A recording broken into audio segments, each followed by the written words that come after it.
I really watched the 1927's Metropolis so I could finally watch the animated Metropolis based on Osamu Tezuka's manga, which I was under the assumption was based off of the old silent German film, but reading some trivia on the IMDb's, it says the film was actually inspired by the poster, not the actual film itself. Apparently Tezuka never watched the film, which I call horseshit because there's a ton of parallels. Where the old film is about classism and an aristocrat goes among the poor people and falls in love with a woman who's the face of a rebellion, this is more of a noir, futuristic chosen one kind of story. The parallels are the class systems and the structure of how the worlds work, more than the main plot beats, if that makes sense. But you could also pinpoint a lot of characters in this film to be inspired or based off of the characters in the 1927 film. Both films feature a multi-layered city where the lower levels are the power of the city above, a barren type going for political power, a new fantastical machine, and a lower class looked down upon. In the animated film, instead of the lower class being the people who work in the city, they're robots. The 2001 animated film follows a detective and his nephew coming to Metropolis to find a doctor who's been known to be a black market organ trader. Along their way, they team up with a robot detective when the doctor's lab catches fire. Inside the lab, the detective's nephew, Kenichi, finds Tima, and they get separated from the detective and the robot.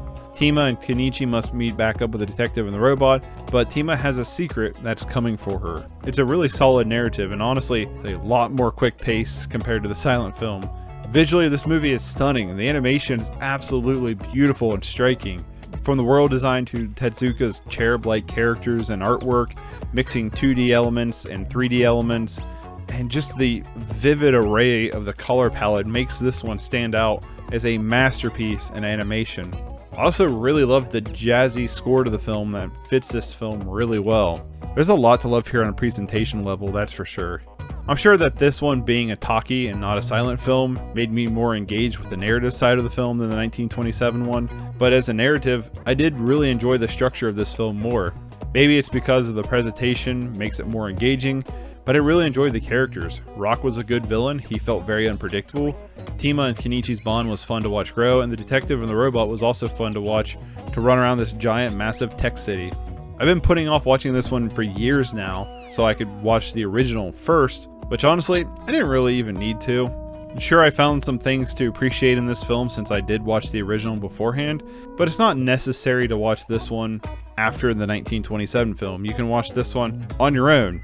However, I would say that both films are kind of unnecessary to watch, and I really enjoyed both of them. Personally, I enjoyed the animated film more. Tezuka's story I found to be, at least for me, more engaging than the original, but both are kind of, in my opinion, essential sci-fi viewings. They're awesome. Just check these ones out.